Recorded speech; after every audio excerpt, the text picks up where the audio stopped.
इंदिरा जी एक महान नेता थी जिसने इस देश का इतिहास नहीं भूगोल बदल के रख दिया। बांग्लादेश को मुक्त करवा दिया, गरीबी हटाओ की बात की तो उस पर काम किया और देश को एक अखंड रखने के लिए खालिस्तान नहीं बनने दिया, चाहे जान की परवाह नहीं करी। उनको एहसास था कि मेरी जान जा सकती है और उन्होंने उड़ीसा में जब बात कही थी कि हो सकता है मेरी जान चली जाए, अगर जान जाएगी तो मेरे खून का एक कतरा देश के काम आएगा।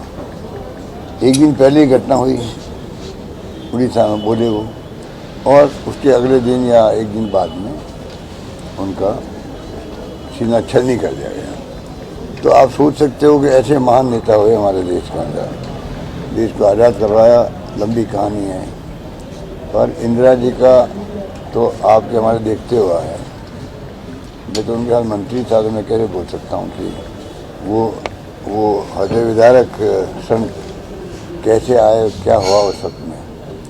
परंतु दुख इस बात का होता है, कोई मर्डर भी होता है यही घर में तो 7 पीढ़ियाँ उस मर्डर को याद करती है। आज ये जो सत्ता में बैठे हुए लोग हैं, इनके लिए इंदिरा जी का त्याग बलिदान कुछ भी नहीं है। राजीव गांधी के शहीद होने का कोई इनको दुख नहीं है और ये एहसास जताते हैं बस खाली गांधी परिवार के खिलाफ बोलने के अलावा इन पर कुछ मुद्दा नहीं है। जो परिवार पिछले 30 साल से कोई पद पे नहीं है, फिर इनको चिंता किस बात की है, इस परिवार से क्यों डरता है, ये मेरी समझ के परे हैं। लंबे समय तक परिवार ने सेवा करी। कांग्रेस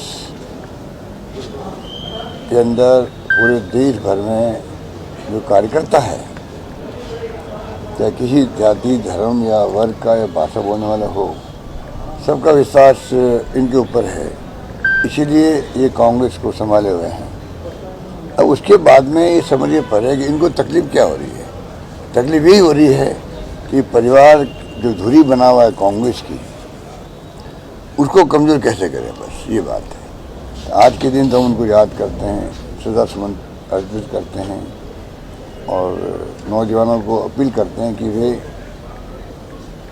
इतिहास जो है वो हमारे सामने है। इतिहास को अवश्य वो ध्यान रखें कि इस देश में आज़ादी के पहले क्या था। कि नई पीढ़ी को तो जानकारी नहीं है कैसे देश आज़ाद हुआ, कैसे त्याग बलिदान कुर्बानी हुई महात्मा गांधी के ज़माने में, पंडित नेहरू के ज़माने में, सरदार वल्लभ भाई पटेल थे या मौलाना आज़ाद थे, अम्बेडकर के सामने बनाया संविधान, और ऐसे ऐसे निर्णय हुए जिसके कारण 70 साल से लगातार ये देश एक रहा, अखंड रहा। पाकिस्तान की तरह 2 टुकड़े नहीं हुए, पाकिस्तान की तरफ बार बार सैनिकों का शासन नहीं हुआ, यहाँ लोकतंत्र की जड़ें मजबूत रही। इसी कारण से आज सत्ता परिवर्तन हुआ है, इसलिए संभव हुआ क्योंकि यहाँ पर लोकतंत्र कायम रखा गया। किसने रखा? कांग्रेस पार्टी ने रखा, कांग्रेस नेताओं ने रखा। इसको ही भूल जाते हैं। सरकारें बदलना तो एक परंपरा होती है लोकतंत्र के अंदर, पर जिस प्रकार से आज के हुकूमत करने वाले जो व्यवहार कर रहे हैं, संविधान की दर्जा बढ़ा रहे हैं, लोकतंत्र को खतरे में डाल दिया है, ये हम सबके लिए चिंता का विषय होना चाहिए।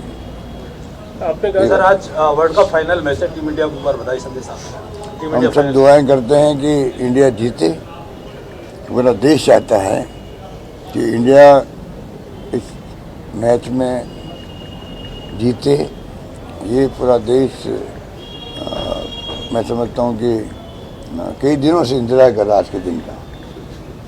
तो उम्मीद करते हैं कि इंडिया अवश्य जीतेगी। मेरे प्रदेशवासियों की दुआएं खिलाड़ियों के साथ में हैं, टीम के साथ में हैं। धन्यवाद। सर कल पीएम आए थे, उन्होंने कहा कि राजस्थान और भाजपा शासित राज्यों के पेट्रोल के दाम। छोड़िए इन छोटी बातों को, ये इन्होंने लूट रखा है एक्साइज के अंदर। ये भ्रमित करे लोगों को। 1 मिनट में आप समझा दूँ, एक्साइज ड्यूटी जो बेसिक है जिसमें बंटवारा होता है राज्यों का, वो तो इन्होंने कर दिया है 100 का 5 कर दिया, मान लो एग्जाम्पल दे रहा हूँ। और नई एक्साइज ड्यूटी लगाई, special excise duty, additional excise duty, और सेस लगा दी, 3 टैक्स। उस पर बंटवारा राज्यों का नहीं होता है। इतनी बड़ी लूट मचा रखी है। बंटवारा होना सबके हित में होता, वो बंटवारा खत्म कर दिया और वो पैसा सब जमा हो रहा है। तीनों की तरह जो टैक्स लगे हैं वो हो रहा जमा भारत सरकार के अंदर।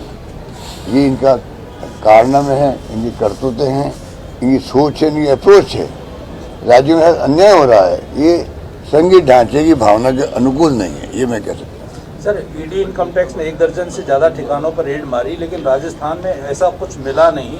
तो एक तरीके से कांग्रेस को तो क्लीन चिट दी गई, भाजपा पर इस तरह की जांच क्यों नहीं हो रही? जो इस तरह तो ये तो इश्यू बना हुआ देश के अंदर, जांचें तो खाली विपक्ष पे हो रही है। 10 रेड हो गई राजस्थान में भी, क्या मिला इनको? वो खुद निराश हो गए। पर बदनाम करने के लिए सब रेडें की जा रही है, बच्चों को तंग किया जा रहा है। कोई थोड़ी बहुत तो गलती हो तो आप कोई बात में घुस रहा हो, बिना गलती के पीसी बन के घर घुस गए। न्यूज़ बनेगी पूरी कंट्री के अंदर, प्रदेश कांग्रेस कमेटी के घर छापा ईडी का, मुख्यमंत्री के बेटे को नोटिस, पीसी बने के बेटे को नोटिस। ये खाली न्यूज़ वैल्यू बनाने के लिए सब धंधे कर रहे हैं। अच्छा नहीं है। जनता सब समझ रही है और इस बार सबक सिखाएगी। मुझे लगता है कि इस बार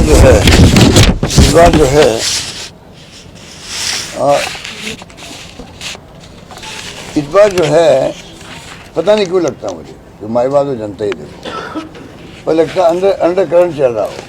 पब्लिक समझ गई है कि इस बार हमें रिपीट करना सरकार को।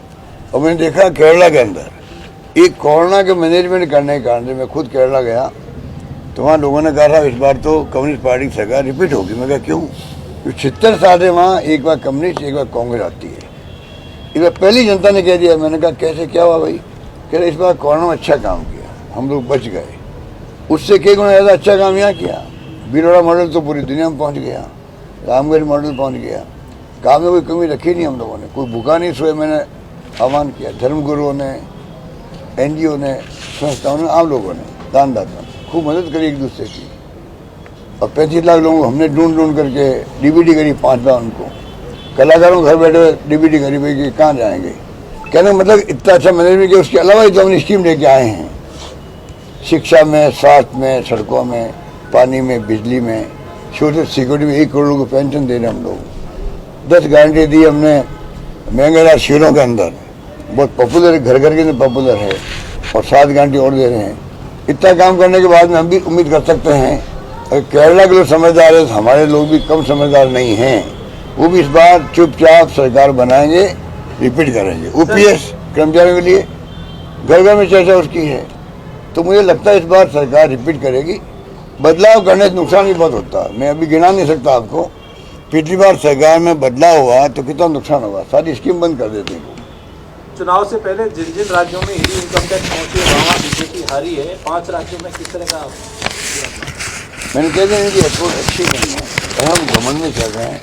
प्राइम मिनिस्टर हो, चाहे वो अमित शाह हो, चाहे कोई हो, इनकी पूरी अप्रोच जो है इन नेताओं की, वो सब अप्रोच जो है वो बहुत भयानक अप्रोच है, बहुत भयंकर अप्रोच है और वो होनी नहीं चाहिए। लोकतंत्र प्यार मोहब्बत का भी तो खेल है, कोई दुश्मनी हमारी है क्या किसी के साथ में? खाली विचारधारी लड़ाई हमारी क्या नीति है, हमारे क्या कार्यक्रम है देश के लिए, प्रदेश के लिए, उनके पास क्या, ये तो लड़ाई है। उस पर चर्चा नहीं करेंगे। वो राजस्थान में क्या हो रहा है उस पर आलोचना करो, वो कमी है तो हमारी स्कीमों की, हमारे कानून पास करने की, हमारी गारंटियों की, उस पर बहस करो आप चुनाव के अंदर। वो नहीं कर रहे हैं, नए मुद्दे लेके आगे जिसका मैं जिक्र नहीं करना चाहता। महज एक सांसद की शिकायत पर, अपुष्ट शिकायत पर ईडी इनकम टैक्स लॉकरों में पहुंच जाती है और ऐसे काम करती हैं। मजाक बना रखा है, ये मजाक है जो आप कह रहे हो। कोई जाके धरना दे देगा बैंक के बाहर, ईडी पहुंच जाएगी। ये मिली भगत है ईडी की और मिस्टर मीणा की मिली भगत से काम हो रहा है पिछले साल भर से। झूठी शिकायतें की जा रही है, वो गाइड करता है ईडी को। तो उनके पास ईडी है, हमारे पास गारंटी है। धन्यवाद।